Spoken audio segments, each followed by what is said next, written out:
Assalamualaikum warahmatullahi wabarakatuh.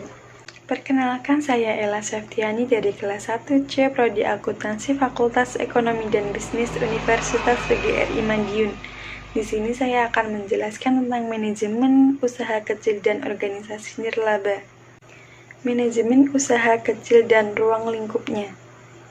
Yang pertama ada pengertian usaha kecil di Indonesia. Menurut Undang-Undang Nomor 9 Tahun 1995, usaha kecil adalah usaha dengan kekayaan bersih paling banyak 200 juta, tidak termasuk tanah dan bangunan dan tempat usaha, dengan hasil penjualan tahunan paling banyak 1 miliar.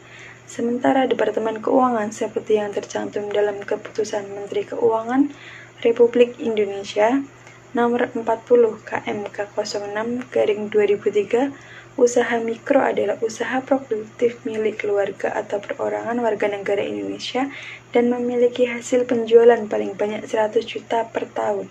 Kesimpulannya, pengertian usaha kecil menurut penulis dapat didefinisikan sebagai usaha yang dijalankan oleh sejumlah orang di bawah 20 orang, di mana usaha tersebut memiliki kekayaan bersih maksimal sebesar 200 juta rupiah dan penghasilan tahunan maksimal sebesar 1 miliar rupiah. Terdapat beberapa mitos seputar usaha kecil, meliputi pertama menyangkut keberhasilan dari usaha kecil. Sebagaimana dikutip oleh Kreitner 1995, ada anggapan bahwa 80% dari usaha kecil di Amerika yang dijalankan akan mengalami kegagalan setelah berjalan selama 5 tahun. Yang kedua menyangkut gaji atau penghasilan kecil yang diperoleh mereka yang menjalankan usaha kecil, tanpa mengabaikan bahwa definisi kecil dan besar dalam hal gaji cenderung bersifat relatif. Yang berikutnya, manajemen usaha kecil. Sebagai sebuah organisasi bisnis, keseluruhan fungsi manajemen sebaiknya dijalankan dengan mempertimbangkan jenis skala bisnis dari usaha yang dilakukan. Karena skala usaha bisnisnya lebih kecil, justru pengelolaan sumber daya organisasi bisnis dari usaha kecil menjadi lebih sederhana dan mudah dikelola, sehingga fungsi-fungsi operasional dari manajemen usaha kecil lebih mudah direncanakan dan dikendalikan. Ada faktor yang perlu dimiliki oleh mereka yang menjalankan atau melakukan manajemen usaha kecil, yaitu entrepreneurship. Entrepreneur atau sering diterjemahkan dengan kewirausahaan, sebagaimana dikemukakan oleh Kreitner, adalah sebuah proses di mana seseorang atau sebuah organisasi menjawab peluang, sekalipun ketersediaan sumber daya yang dimilikinya terbatas. Yang kedua, profesional. Profesional berarti bahwa usaha kecil dijalankan dengan menganut kepada prinsip-prinsip manajemen modern dalam sebuah organisasi. Dari segi keuangan, jika diperlukan, usaha kecil juga melakukan proses audit dari waktu ke waktu agar evaluasi atas keberhasilan usaha yang dijalankan juga bisa dilihat secara profesional. Yang ketiga, inovatif. Usaha kecil perlu mengembangkan pola-pola inovatif dengan memunculkan berbagai ide baru mengenai pengembangan usaha yang dijalankan oleh mereka. Hal ini untuk memastikan agar usaha tidak hanya dapat bertahan di tengah-tengah perubahan, akan tetapi juga dapat berkembang sesuai perubahan. Yang keempat, keluasan jaringan usaha. Jaringan merupakan kunci keberhasilan usaha. Semakin luas jaringan yang dapat dibangun oleh usaha kecil, dari mulai jaringan dengan pemasok, investor, pelanggan, hingga berbagai pihak terkait, semakin besar peluang usaha kecil untuk mengembangkan usahanya dalam jangka panjang. Yang kelima, kemampuan adaptif. Usaha kecil juga perlu memiliki kemampuan untuk beradaptasi dengan perubahan lingkungan. Selanjutnya, manajemen organisasi nirlaba.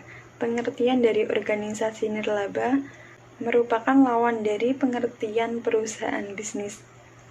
Pada dasarnya, organisasi nirlaba dapat didefinisikan sebagai organisasi yang tujuannya lebih menekankan kepada pencapaian manfaat bagi para anggota dan masyarakat daripada aspek keuangan dari organisasi.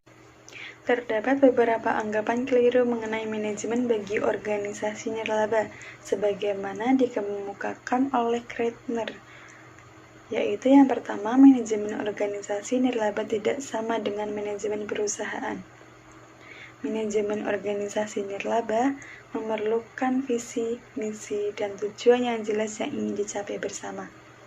Manajemen organisasi nirlaba juga memerlukan perencanaan, pengorganisasian, hingga pengawasan yang baik. Yang kedua, penghargaan yang diberikan organisasi nirlaba rendah. Umumnya, organisasi nirlaba tidak berorientasi pada pencapaian tujuan yang bersifat finansial. Akan tetapi, bukan berarti bahwa para pelaksanaannya tidak mendapatkan penghargaan dalam bentuk finansial. Kemudian yang ketiga, keaktifan dalam organisasi nirlaba di waktu senggang. Artinya, anggapan tersebut seolah-olah membenarkan bahwa pengelolaan organisasi nirlaba dilakukan setelah seluruh kegiatan pokok kita dijalankan, dan itu pun jika kita memiliki waktu senggang. Yang ketiga, manajemen organisasi nirlaba. Manajemen organisasi nirlaba memiliki fungsi-fungsi manajemen yang perlu dijalankan, dari mulai fungsi perencanaan hingga fungsi pengawasan dan pengendalian. Yang membedakan manajemen organisasi nirlaba dengan organisasi bisnis diantaranya adalah fungsi operasional dari manajemen nirlaba tersebut. Beberapa faktor dalam menjalankan organisasi nirlaba yang terdiri dari: yang pertama, karakteristik produk atau keluaran dari organisasi nirlaba.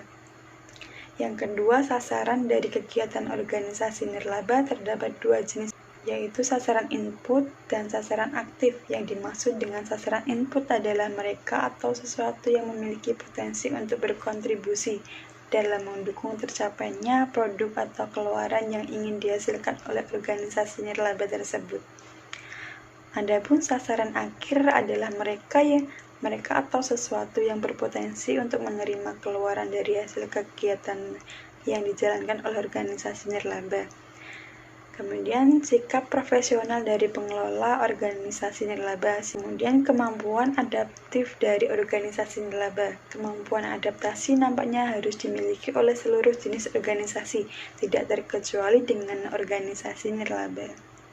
Oke, sekian presentasi dari saya. Semoga video ini bermanfaat bagi yang melihatnya. Sekian dan terima kasih. Wassalamualaikum warahmatullahi wabarakatuh.